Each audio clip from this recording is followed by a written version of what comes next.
Friends, VPSC aspirants channel में आपका स्वागत है। विजन आईएएस के इस डेली करेंट अफेयर सीरीज में जो मैंने जून में जो भी स्टार्ट किया था, जून 2026 को लेकर, उससे पहले मैं कुछ हफ्तों से जून 2026 के डेली बेसिस पर करेंट अफेयर अपलोड नहीं कर पा रहा हूं। उसका कारण ये है कि मैं जनवरी से लेकर मई मंथ तक जो भी करेंट अफेयर छूटे हुए थे उसको पहले कवर करके यूट्यूब पर डालने की कोशिश कर रहा हूं।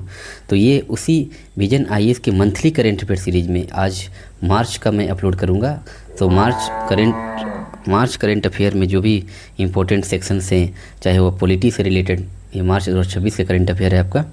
और मार्च 2026 में जितने भी इम्पोर्टेंट करेंट अफेयर हैं किसी भी सेक्शन से रिलेटेड, चाहे वह राज्य व्यवस्था और शासन से संबंधित हो या फिर अंतर्राष्ट्रीय संबंध, जो ये मीन्स पॉइंट ऑफ व्यू से है, तो मैं पहले पीटी पॉइंट ऑफ व्यू को कंप्लीट करूंगा, ताकि ये 26 जुलाई को जो 72वीं बीपीएससी का जो एग्ज़ाम होने वाला है उसमें हम लोग को काफ़ी लाभदायक सिद्ध हो। उसके बाद मैं इकोनॉमी सेक्शन को कंप्लीट करूंगा, और देन इकोनॉमी सेक्शन को कंप्लीट करने के बाद जो चर्चा में रहे हुए हैं सब्जेक्ट उसकी चर्चा करूंगा।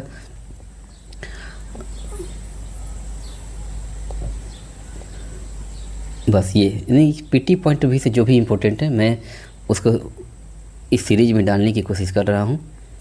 तो चलिए इस सीरीज में हम लोग लेट नहीं करते हुए सबसे पहले हम लोग स्टार्ट करते हैं कि मार्च 2026 में राज्य व्यवस्था और शासन से संबंधित क्या क्या न्यूज़ चर्चा में रहे हैं उसका डिस्कशन कर रहा हूं। तो सबसे पहले है आपका समान नागरिक संहिता, उसके बाद है भारत में खाद्य क्षेत्र में सुधार, उसके बाद कुछ सुर्खियां रही हैं संक्षिप्त में, जैसे केंद्रीय सशस्त्र पुलिस बल सामान्य प्रशासन विधेयक 2026 जारी की गई है, उपभोक्ता न्याय रिपोर्ट 2026 जारी किए गए हैं, डाक मतपत्र क्या है, और मीडिया प्रमाणन और निगरानी समिति, और सुजल गांव आईडी। इसमें देखा जाए जो इम्पोर्टेंट नहीं है उसको मैं हटा देता हूं, जैसे डाक मतपत्र इम्पोर्टेंट नहीं है, सुजल गांव आईडी उतना इम्पोर्टेंट नहीं है, बाकी मीडिया प्रमाण निगरानी समिति ये भी इम्पोर्टेंट नहीं है। तो यहाँ से चार जो है 1, 2, 3, ये 3 सेक्शन इम्पोर्टेंट है, मैं इन तीनों की चर्चा करूँगा। तो चलिए स्टार्ट करते हैं आज का लेक्चर।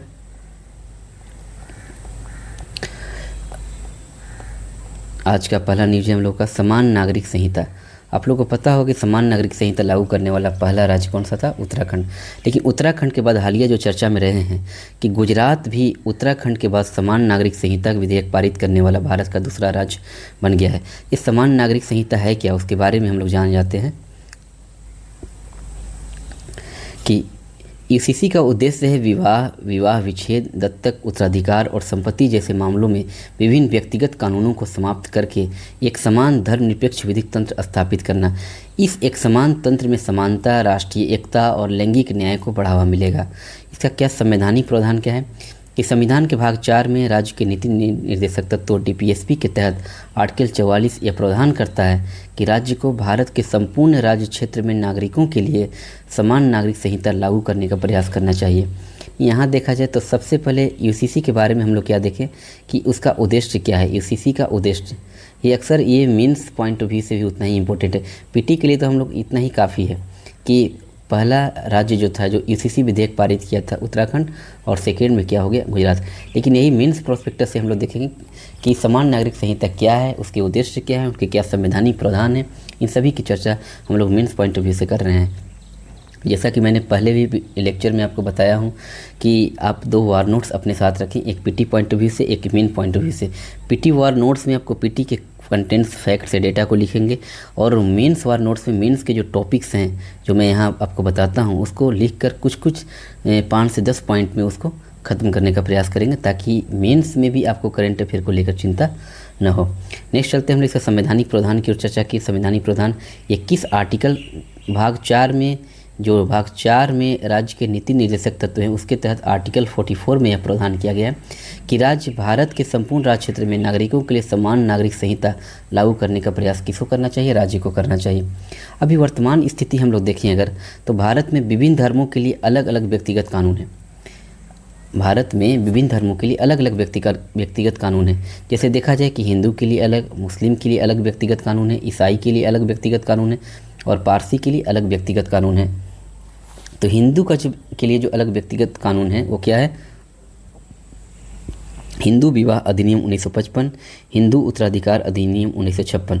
लेकिन वही अगर मुस्लिम के लिए जो व्यक्तिगत कानून देखें हम लोग, तो मुस्लिम का सोये विधि शरीयत आवेदन अधिनियम 1937 यह मुसलमानों के बीच विवाह, तलाक, उत्तराधिकार और भरण पोषण में संबंधित मामलों को शामिल करता है।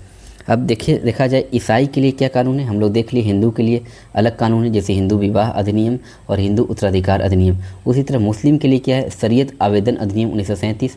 ईसाई के लिए क्या है, भारतीय ईसाई अधिनियम 1872 और विवाह विच्छेद अधिनियम 1869। ये ईसाई के लिए कानून है, विवाह विच्छेद अधिनियम 1869।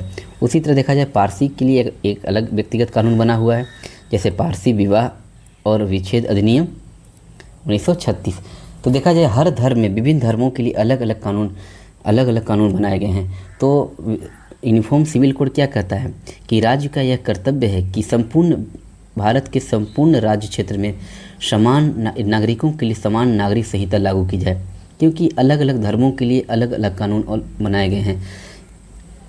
अब यहाँ पर क्या है कि विशेष विवाह अधिनियम 1954 किसी भी भारतीय नागरिक को धर्म की परवाह किए बिना सिविल कानूनों के तहत शादी करने की अनुमति देता है। इस प्रकार धार्मिक कानूनों से बाहर एक विकल्प उपलब्ध होता है। हालांकि देखा जाए 21वें विधि आयोग 2018 ने यह स्पष्ट रूप से कहा था कि इस चरण में यूसीसी न तो अनिवार्य और न ही वांछनीय। हालांकि भारत के 22वें विधि आयोग ने यूसीसी पर जनता और धार्मिक समुदायों से राय मांगी। उत्तराखंड और गुजरात के अलावा देखा जाए तो गोवा में भी पुर्तगाली नागरिक संहिता 1867 के तहत एक समान नागरिक संहिता लागू है। ये यूसीसी से जुड़े कुछ न्यायिक निर्णय जो लिए गए हैं उसमें कोई एक केस स्टडी है, मतलब सुप्रीम कोर्ट ने क्या डिसीजन दिए हैं, ये भी हम लोग मेंस पॉइंट ऑफ व्यू से, जब भी मेंस में हम लोग आंसर राइटिंग लिखने का प्रयास करेंगे या फिर एग्ज़ाम में आंसर लिखेंगे, तो ये हमेशा याद रखना कि कुछ केस जरूर उसमें ऐड करने की कोशिश करेंगे। जैसे यूसीसी से जुड़े जो भी न्यायिक मुद्दे हैं, जो भी न्यायिक निर्णय हैं, उसको मैं यहाँ देख लेता हूँ कि फर्स्ट क्या है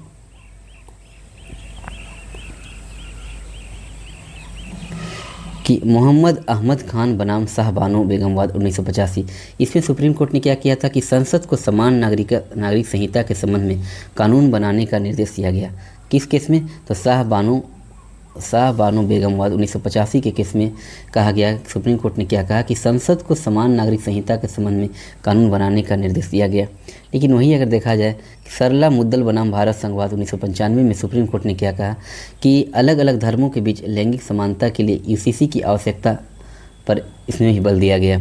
नेक्स्ट है जॉन विलामेटम बनाम भारत संघवाद 2003। इसमें सुप्रीम कोर्ट ने फिर से दोहराया कि यूसीसी अलग अलग विचारधाराओं के आधार पर होने वाले टकरावों से बचकर राष्ट्रीय एकता स्थापित करने में मदद करेगा। मतलब ये सभी यूसीसी के सपोर्ट में डिसीजन लिए गए हैं। नेक्स्ट है सायरा बानो बनाम भारत संघवाद 2017। सुप्रीम कोर्ट ने क्या किया कि 3 तलाक की प्रथा को तत्काल असंवैधानिक घोषित कर दिया। यह निर्णय व्यक्तिगत कानून में महिलाओं के अधिकारों की रक्षा की दिशा में राज्य की कार्रवाई में एक बदलाव का संकेत था। लास्ट है जोस पाउलो कांतिनो बनाम मारिया लुइजा वेलेंटिना परेरा वाद 2019 में एक डिसीजन आया। इसमें सुप्रीम कोर्ट ने कहा कि गोवा की नागरिक संहिता को यूसीसी का एक व्यवहारिक मॉडल बताया, साथ ही बल देकर कहा कि यह अनिवार्य नहीं कि एक समान धार्मिक स्वतंत्रता के अधिकार का उल्लंघन करे। एक समान संहिता जो है वो धार्मिक स्वतंत्रता के अधिकार का उल्लंघन करे। यूसीसी के पक्ष में जो तर्क दिए गए उस पर देख लेते हैं हम लोग कि धर्मनिरपेक्षता को बढ़ावा। यूसीसी के पक्ष में कुछ जो तर्क दिए गए उसमें किस बात को लेकर तर्क दिया गया है कि ये धर्मनिरपेक्षता को बढ़ावा देता है, जैसे कि यह सभी नागरिकों के लिए एक समान नागरिक कानून प्रदान करती है। यूसीसी यूनिफॉर्म सिविल कोड लाने के लिए जो तर्क दिए गए हैं क्यों ज़रूरी है, उसके लिए सबसे पहला पॉइंट है कि धर्मनिरपेक्षता को यह बढ़ावा देता है। इसमें कहा गया कि यह सभी नागरिकों के लिए एक समान नागरिक कानून प्रदान करती है। इसे धार्मिक रीति रिवाजों पर आधारित अलग अलग नियमों के बजाय कानूनी एकरूपता को प्राथमिकता दी जाती है। धार्मिक रीति रिवाजों पर आधारित अलग अलग जो नियम कानून बनाए गए हैं उनमें एक कानूनी एकरूपता को प्राथमिकता दी जाती है यूसीसी के थ्रू। नेक्स्ट है लैंगिक समानता को भी बढ़ावा मिलता है। यह महिलाओं के विरुद्ध भेदभावपूर्ण प्रथाओं को समाप्त करेगी, जैसे कि मुस्लिम कानून में बहुविवाह, उत्तराधिकार के असमान अधिकार और पारसी महिलाओं को अपने समुदाय से बाहर शादी करने पर विरासत में मिलने वाली संपत्ति पर प्रतिबंध। इन सब से क्या होगा कि यूसीसी लाने से इन लोगों को राहत मिलेगी। नेक्स्ट है समान दर्जा सुनिश्चित करना। मूल अधिकारों का विरोध करने वाली धार्मिक संप्रदायों को बदलकर यूसीसी कानून के तहत समान सुरक्षा की गारंटी देता है, जो कि संविधान के आर्टिकल 14 के अनुरूप है। नेक्स्ट है राष्ट्रीय एकता, एक राष्ट्र एक कानून। इस दृष्टिकोण को लागू करने से यह सुनिश्चित होता है कि राज्य धार्मिक मामलों में भी तटस्थ रहे, जिससे धर्म विधि के कार्यान्वयन में बाधा न बन सके और देश एकजुट रहे। अंतर्राष्ट्रीय दायित्व की बात करते हैं कि भारत के नागरिक और राजनीतिक अधिकारों पर अंतर्राष्ट्रीय संविदा 1966 और महिलाओं के खिलाफ सभी प्रकार के भेदभाव के उन्मूलन पर अंतर्राष्ट्रीय समय CEDAW 1979 की पुष्टि की है। इसलिए वह अपने राष्ट्रीय कानून के तहत लैंगिक समानता सुनिश्चित करने के लिए बाध्य है। नेक्स्ट है युवाओं की आकांक्षाओं को भी ये पूरा करता है। हम लोग अभी देखें कितने पॉइंट देख चुके हैं कि यूसीसी लाने से क्या फ़ायदे हैं। मतलब यूसीसी के पक्ष में जो तर्क दिए गए हैं, पहला है कि धर्मनिरपेक्षता को बढ़ावा मिलता है, लैंगिक समानता को बढ़ावा मिलेगा, समान दर्जा सुनिश्चित हो पाएगा। नेक्स्ट है कि राष्ट्रीय एकता और राष्ट्रीय एक राष्ट्र एक कानून को बढ़ावा मिलेगा, अंतर्राष्ट्रीय दायित्व में वृद्धि होगी, युवाओं की आकांक्षाओं को पूरा किया जाएगा। जैसे युवा आबादी का एक बड़ा हिस्सा आधुनिकता, समानता और मानवता के सार्वभौमिक सिद्धांतों का समर्थन करता है। इस प्रकार यूसीसी अनेक सामाजिक दृष्टिकोण और राष्ट्रीय निर्माण की आकांक्षाओं के अनुरूप हैं। यूसीसी के विरोध में भी कुछ डिसीजन दिए गए, उसको देख लेते हैं हम लोग। यूसीसी के विरोध में क्या तर्क दिए गए? पहला कि धार्मिक स्वायत्तता के लिए खतरा। यूसीसी सांस्कृतिक और धार्मिक पहचान को कमज़ोर कर सकता है और संविधान के आर्टिकल 25 और 26 के तहत जो गारंटीकृत धार्मिक स्वतंत्रता है उनके मूल अधिकार का उल्लंघन कर सकता है। मतलब यूसीसी के विरोध में जो पॉइंट रखे गए हैं उनमें पहला है कि अगर यूसीसी लागू नहीं होता है तो इसे धार्मिक स्वतंत्रता के लिए एक खतरा माना जाएगा, क्योंकि आर्टिकल 25-26 में कहा गया है कि सभी भारतीयों को एक धार्मिक स्वतंत्रता प्रदान की गई है। अगर यूसीसी लागू नहीं होता है तो यह सांस्कृतिक और धार्मिक पहचान को क्या कर सकता है, एक कमज़ोर कर सकता है। और इसके आर्टिकल 25-26 के तहत अगर धार्मिक स्वतंत्रता का उल्लंघन होगा तो ये मूल अधिकार का भी उल्लंघन माना जा सकता है। वंचित वर्गों पर इसका क्या प्रभाव पड़ेगा। उदाहरण के लिए देखा जाए, नागा अल्पसंख्यक समुदाय ने प्रस्तावित यूसीसी पर असंतोष व्यक्त किया है। उनका मानना है कि इसे लागू करने से नागा संस्कृति और गरिमा के लिए गंभीर संकट उत्पन्न होंगे। सहकारी संघवाद के भी विरुद्ध माना जा रहा है इसको, क्योंकि यूसीसी राज्यों के विधायी अधिकार क्षेत्र में हस्तक्षेप कर सकता है, जिससे सहकारी संघवाद के सिद्धांतों का उल्लंघन होगा। नेक्स्ट है सामाजिक अशांति। विभिन्न समुदायों की आम सहमति के बिना इसे लागू करने के सामाजिक अशांति और विरोध की स्थिति उत्पन्न हो सकती है। सामाजिक अशांति, सहकारी संघवाद के विरुद्ध यह डिसीजन लिया जा सकता है। फिर सामाजिक अशांति उत्पन्न हो सकती है और कुछ कार्यान्वयन संबंधी मुद्दे, जैसे कि इसका प्रभावी प्रवर्तन और कार्यान्वयन चुनौतीपूर्ण हो सकता है, विशेष रूप से दूरदराज के या सांस्कृतिक रूप से रूढ़िवादी क्षेत्रों में। साथ ही से कानूनी विवादों में भी वृद्धि हो सकती है। भारत में देखा जाए यूसीसी के क्रियान्वयन हेतु क्या आगे की राह क्या हो सकती है। तो सबसे पहले जन जागरूकता की आवश्यकता है। अगर यूसीसी को इम्प्लीमेंट करना है तो इसके लिए सबसे पहले जन जागरूकता, लोगों को जागरूक होना पड़ेगा, इसके फ़ायदे को समझना पड़ेगा कि क्यों यूसीसी इम्पोर्टेंट है। जैसा कि मैंने पहले अभी बता चुका हूँ कि यूसीसी के क्या फ़ायदे हैं, इसके पक्ष में ये तो तर्क दिए जा रहे हैं, इसके बारे में लोगों को जागरूक करना होगा। तो जन जागरूकता की आवश्यकता है। एक सुविचारित विमर्श के लिए सरकार को सभी धार्मिक समुदायों के साथ राष्ट्रीय स्तर पर चर्चा करनी चाहिए। फिर क्षेत्रीय सुधार, जैसे कि विधि निर्माताओं को विधि के कुछ विशेष क्षेत्रों जैसे विवाह, तलाक और उत्तराधिकार जैसे विशेष क्षेत्रों में विधि के एकीकरण पर ध्यान केंद्रित करना चाहिए। जैसे दत्तक और अभिभावकत्व को धर्मनिरपेक्ष ढांचों के तहत लाना चाहिए, जैसे कि किशोर न्याय, बालकों की देखभाल और संरक्षण अधिनियम 2015। फिर अंतर्राष्ट्रीय उदाहरण जैसे देखा जाए कि क्रमिक सुधारों के माध्यम से धार्मिक और धर्मनिरपेक्ष कानूनों के समन्वय का मॉडल अपनाया जा सकता है। जैसे इंडोनेशिया एक बहुलवादी विधिक व्यवस्था अपनाता है, जहां मुसलमानों के लिए धार्मिक कानून लागू होते हैं, जबकि अंतरधार्मिक मामलों के लिए एक धर्मनिरपेक्ष सिविल कोड लागू किया जाता है। इंडोनेशिया का एग्जाम्पल लिया गया है। नेक्स्ट है कि समान नागरिक संहिता समानता, धर्मनिरपेक्षता और राष्ट्रीय एकता को बढ़ावा देने की क्षमता रखती है, लेकिन इसे धीरे धीरे सभी समुदायों को साथ लेकर लागू करना आवश्यक है। भारत की विविध सामाजिक सांस्कृतिक परिस्थितियों को ध्यान में रखते हुए संतुलित दृष्टिकोण अपनाना ही न्याय और सामाजिक सौहार्द सुनिश्चित कर सकता है। तो ये जितने भी हम लोग यहाँ फैक्ट देखे हैं, जो भी यहाँ पर डिस्कशन देखें, ये मेंस बीपीएससी 72वीं मेंस के लिए काफ़ी इंपॉर्टेंट है। मैं यहाँ लिख देता हूँ बीपीएससी 72 मेंस के लिए। तो आप इसको मेंस के वार नोट्स में इसको क्या करेंगे, नोट डाउन करेंगे कि यूनिफॉर्म सिविल कोड क्या है, इसके पक्ष में क्या तर्क दिए गए हैं, इसके विपक्ष में क्या तर्क दिए गए हैं, इससे जुड़े क्या न्यायिक निर्णय हैं और इसके लिए आगे की क्या राह है, मतलब इसके लिए आगे की क्या राह हो सकते हैं, और लास्ट में निष्कर्ष। और इसी पॉइंट से आपको लिखना भी, अगर यूसीसी के बारे में लिखने के लिए आए तो हम लोग यूसीसी के बारे में क्या लिखेंगे, तो यूसीसी के बारे में सबसे पहले लिखेंगे कि यूसीसी है क्या, यूसीसी क्या है। इसके बाद यूसीसी के बारे में देखा जाए कि अभी हाल ही में चर्चा में क्यों रहा है, हाल ही चर्चा का विषय क्यों रहा है, और उसके बाद देखेंगे कि यूसीसी के पक्ष में क्या तर्क है, क्या फ़ायदे हैं, उसके बाद इसके विपक्ष में क्या तर्क दिया गया है, सुप्रीम कोर्ट का क्या डिसीजन है और आगे की राह क्या हो सकती है, और लास्ट में निष्कर्ष। इतने सारे पॉइंट को अगर हम लोग तैयार कर लेते हैं तो यूसीसी से रिलेटेड जो भी क्वेश्चन पूछे जाएंगे हम लोग उसको मेंस में लिख सकते हैं। सो इस सारे पॉइंट्स को आप मेंस के वार नोट्स में आप इसको लिखने की कोशिश करें, कोशिश नहीं करें बल्कि आपको लिखना ही है। नेक्स्ट चलते हैं हम लोग भारत में खाद्य क्षेत्र में सुधार, food sectors reforms in India.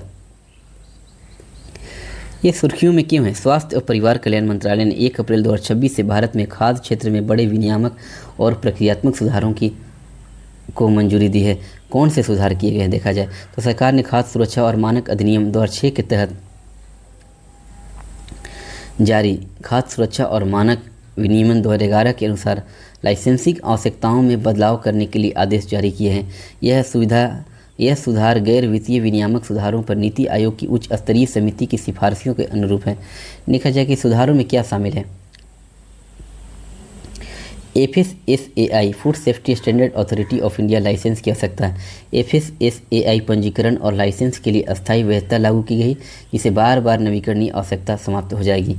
व्यवसायों के लिए नए टर्नओवर मानदंड, पंजीकरण, राज्य लाइसेंस, केंद्रीय लाइसेंस, तो ये उतना इम्पोर्टेंट नहीं है हम लोग का, लेकिन बस यहाँ देख लेते हैं हम लोग कि ये भारतीय खाद्य सुरक्षा और मानक प्राधिकरण FSSAI के बारे में थोड़ा चर्चा कर लेते हैं कि ये है क्या और इसके क्या दायित्व और कार्य हैं। क्योंकि अगर फूड सिक्योरिटी से रिलेटेड कुछ क्वेश्चन पूछें तो उसमें FSSAI का कुछ पॉइंट नोट करना बहुत ही ज़रूरी है। तो स्टार्ट करते हैं हम लोग कि food safety and standard authority of India है क्या, इसका हम लोग देख लेते हैं इंट्रोडक्शन। कि भारत में खाद्य क्षेत्र को मुख्य रूप से FSSAI द्वारा विनियमित किया जाता है। यह खाद्य सुरक्षा और मानक अधिनियम 2006 के तहत स्थापित एक स्वतंत्र वैधानिक प्राधिकरण है। इस अधिनियम में 8 बहुभागीय अधिनियमों और आदेशों जैसे खाद्य अपमिश्रण निवारण अधिनियम 1954, फल उत्पाद आदेश 1955 और मांस खाद्य उत्पाद आदेश 1973 आदि को प्रतिस्थापित किया है। इससे भारत में खाद्य सुरक्षा से जुड़े सभी मामलों के लिए एक एकीकृत नियंत्रण प्रणाली स्थापित हुई है। प्रशासनिक मंत्रालय कौन है? स्वास्थ्य एवं परिवार कल्याण मंत्रालय। तो ये PT पॉइंट ऑफ व्यू से भी इम्पोर्टेंट है इसमें कि इसका मंत्रालय कौन सा है? स्वास्थ्य एवं परिवार कल्याण मंत्रालय। यह FSSAI जो है भारत में खाद्य क्षेत्र को कौन विनियमित करता है? तो FSSAI विनियमित करता है। यह खाद्य सुरक्षा और मानक अधिनियम 2006 के तहत क्या किया गया? एक स्वतंत्र वैधानिक प्राधिकरण है। नेक्स्ट हम लोग चलते हैं इसके दायित्व या कार्य। आप लोग इसको PDF में पढ़ लेंगे। मैं PDF मैं आपको पहले भी बता चुका हूं कि इसके PDF आपको मेरे टेलीग्राम चैनल पर डेली अपलोड कर दिया जाता है। हालांकि कुछ दिनों तक नीट पेपर के लीकेज के कारण इसको 22 तारीख तक यानी कि कल परसों तक शायद टेलीग्राम अभी वर्क नहीं कर पा रही है, लेकिन मैं जैसे ही टेलीग्राम चैनल ये आपके साइट पर चलने लगेगी मैं सारे PDF को एक साथ उसमें अपलोड कर दूँगा। तो ये आप PDF में इसको पढ़ लेंगे। ये हम लोग देख लेते हैं कि ये मेंस पॉइंट ऑफ व्यू से इम्पोर्टेंट है कि भारत में खाद्य क्षेत्र की क्या मुख्य समस्याएं हैं। सबसे पहला तो है कि मिलावट और प्रदूषण। हम लोग सभी जानते हैं कि खाद्य पदार्थों में मिलावट अभी भी जन स्वास्थ्य के लिए गंभीर खतरा बनी हुई है। चाहे दूध में मिलावट हो, मसाले में मिलावट हो, खाद्य तेल में मिलावट हो, पैकेट बंद खाद्य पदार्थ हो, इन सभी दैनिक जीवन की आवश्यक जो भी वस्तुएं हैं, इनमें अक्सर रासायनिक रंगों और कृत्रिम रूप से पकाने वाले एजेंटों की मिलावट की जाती है। कुछ रंग का मिलावट किया जाता है, कुछ में कृत्रिम रूप से पकाने वाले एजेंट, जैसे कि अगर किसी अभी जो आम का सीज़न चल रहा है, तो अभी कुछ दिन पहले ही हम लोग जब खा रहे थे तो आम को वो स्वाद नहीं मिल पा रहा था, कारण कि उसमें कार्बाइड देकर पकाया जा रहा था। तो कुछ आर्टिफिशियल जो एजेंट हैं उससे मिलावट की जाती है, जो हमेशा हम लोग के स्वास्थ्य के लिए हानिकारक ही है। हाल ही में देखा जाए तो राजस्थान सहकारी डेयरी महासंघ ने दूध के 7299 नमूने एकत्र किए, जिनमें से 48.24% नमूनों में पानी की मिलावट पाई गई है और 1.41% में रासायनिक संदूषण मिला है। अब देखा जाए जांच से जुड़ी क्या समस्याएं हैं। स्थानीय समिति की रिपोर्ट के अनुसार देश में 266 प्रयोगशालाएं हैं। इनमें से अनेक में भारी धातु, कीटनाशक और जीवाणु संदूषण जैसी अनिवार्य मापदंडों की जांच करने की सुविधाएं मौजूद नहीं है। और नेक्स्ट है निगरानी से जुड़ी कुछ समस्याएं हैं। जैसे संसदीय समिति ने पाया कि हाल के वर्षों में किए गए निरीक्षणों में से केवल 2% में ही नियमों का पालन न होने की बात सामने आई है। मिलावट के व्यापक प्रमाणों को देखते हुए यह आंकड़ा अवास्तविक प्रतीत होता है। यह कमज़ोर निगरानी प्रणाली को दर्शाता है। तालमेल का अभाव भी है। विशाल असंगठित क्षेत्र, जैसे कि भारत में खाद्य उत्पादन और वितरण का एक बहुत बड़ा हिस्सा अनियमित अनौपचारिक है। इसमें सड़क किनारे ठेले लगाने वाले और छोटे पैमाने के व्यवसाय आदि शामिल हैं। इसके कारण गुणवत्ता की निगरानी करना, सुरक्षा मानकों को लागू करना अत्यधिक कठिन हो जाता है। कुछ विनियामकीय उदासीनता है और कुछ भ्रामक मार्केटिंग है। अब इसे निष्कर्ष में हम लोग देख लेते हैं कि भारत के खाद्य क्षेत्र में सुधारों को ईज ऑफ डूइंग बिजनेस और प्रभावी विनियमन के बीच संतुलन स्थापित करना चाहिए। इसके लिए प्रवर्तन को मजबूत करना, संस्थागत क्षमता बढ़ाना और असंगठित क्षेत्र को औपचारिक बनाना आवश्यक है। बेहतर मानकों, ट्रेसेबिलिटी और उपभोक्ता जागरूकता के माध्यम से खाद्य सुरक्षित सुनिश्चित करना अत्यंत महत्वपूर्ण है। साथ ही अस्वास्थ्यकर आहार और भ्रामक विज्ञापनों से उत्पन्न स्वास्थ्य संबंधी चिंताओं का समाधान भी जरूरी है। इसके साथ ही देखा जाए खाद्य प्रसंस्करण उद्योग के लिए उत्पादन आधारित प्रोत्साहन योजना PLI-SFPI जैसी विकास उन्मुख पहले निवेश, नवाचार और संपूर्ण क्षेत्र के सर्वांगीण विकास को बढ़ावा दे सकती है। PLI-SPI के लिए 10,900 करोड़ का बजट आवंटित किया गया है। तो इसमें कुछ जो पॉइंट है, जो मेंस पॉइंट ऑफ व्यू से, जैसे यहाँ पर भारत में खाद्य क्षेत्र की क्या समस्याएं हैं, जो अक्सर फूड सेक्टर से क्वेश्चन पूछे जाते हैं खाद्य सुरक्षा को लेकर, तो ये भी मेंस के वार नोट्स में आप इसको क्या करेंगे, नोट डाउन कर लेंगे। नेक्स्ट चलते हैं हम लोग कुछ न्यूज जो शॉर्ट्स में जो सुर्खियों में रहे हैं, जैसे केंद्रीय सशस्त्र पुलिस बल CAPF सामान्य प्रशासन विधेयक 2026 जो अभी पारित किया गया, ये है क्या, इसके बारे में देखते हैं कि केंद्रीय सशस्त्र पुलिस बल CAPF सामान्य प्रशासन अधिनियम 2026 को संसद के दोनों सदनों ने क्या किया है, पारित किया गया है। यह विधेयक कानून बन जाने के बाद केंद्रीय सशस्त्र पुलिस बलों में अधिकारियों की भर्ती हो या फिर उनकी प्रतिनियुक्ति हो या पदोन्नति हो या सेवा शर्तों को विनियमित करने के लिए एक व्यापक कानून के रूप में कार्य करेगा। वर्तमान में CAPF के अलग अलग सशस्त्र बलों को भिन्न भिन्न सेवा अधिनियमों द्वारा प्रशासित किया जाता है, लेकिन इस विधेयक में विशेष रूप से देखा जाए तो CAPF में उच्च पदों पर भारतीय पुलिस सेवा IPS के अधिकारियों की प्रतिनियुक्ति का प्रावधान है। इससे पहले क्या था कि उच्चतम न्यायालय ने 2025 में निर्देश दिया था कि CAPF में DIG और IG के पदों पर IPS अधिकारियों की प्रतिनियुक्ति को 2 वर्षों में क्रमिक रूप से कम किया जाए। जैसे CAPF के अंतर्गत देखा जाए तो सीमा सुरक्षा बल आते हैं। CAPF केंद्रीय सशस्त्र पुलिस बल के तहत सीमा सुरक्षा बल, विशेष अभियान और एक आंतरिक सुरक्षा। जैसे सीमा सुरक्षा बल में BSF, Assam rifle, AR, Bharat Tibetan सीमा पुलिस ITBP और सशस्त्र सीमा बल SSB आते हैं।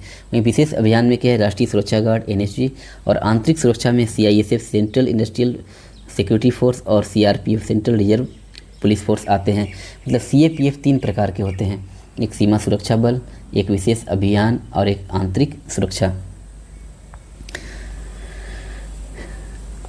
अब देखा जाए कि ये जो विधेयक है लागू किए गए CAPF अधिनियम 2026, उसके क्या प्रावधान है।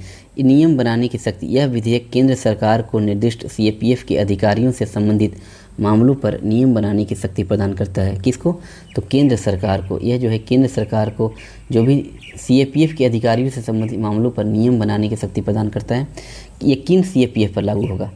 तो यह विधेयक प्रथम अनुसूची से सूचीबद्ध 5 प्रमुख CAPF पर लागू होगा।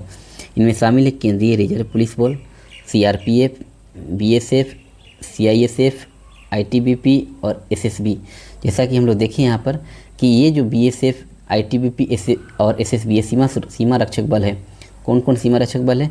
तो ये SSB, आपका SSB हो गया, ITBP और ITBP, और एक हो गया आपको BSF। ये तीन जो हैं आपको, BSF, ITBP और SSB, ये आपको हैं सीमा रक्षक बल। मतलब सीमा रक्षक बल में तीन, और जो दो बच गए, एक CRPF और एक CISF, ये आपका पार्ट है किसका? तो आंतरिक सुरक्षा का। एक CRPF और एक CISF, ये किसका पार्ट है?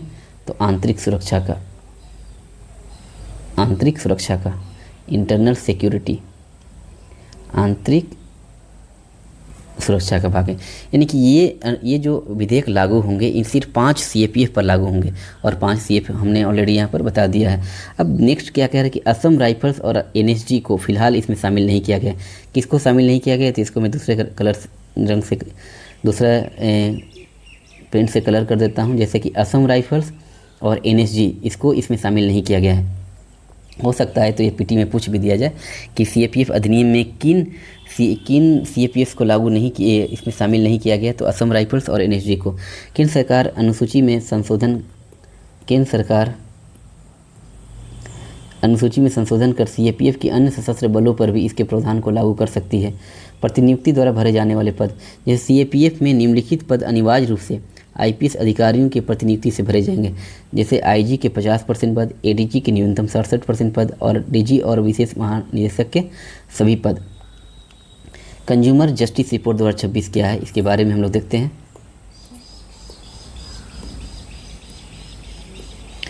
उपभोक्ता न्याय रिपोर्ट 2026 इंडिया जस्टिस रिपोर्ट द्वारा जारी की गई।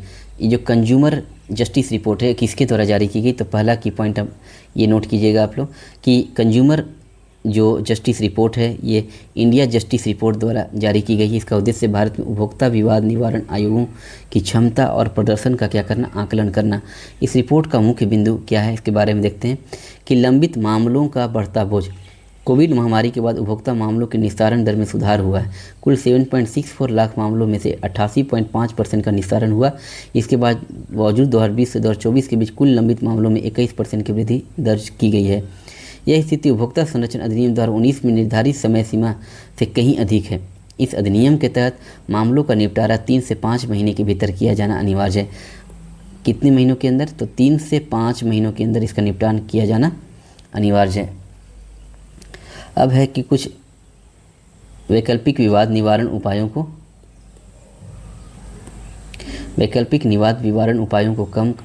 कम उपयोग, फिर महिलाओं के प्रतिनिधित्व में कमी और रिक्तियों की अधिक संख्या। जैसे यहाँ देखा जाए कि 2025 तक लगभग 50% राज्य उपभोक्ता विवाद निवारणों आयोगों के में अध्यक्ष का पद रिक्त था।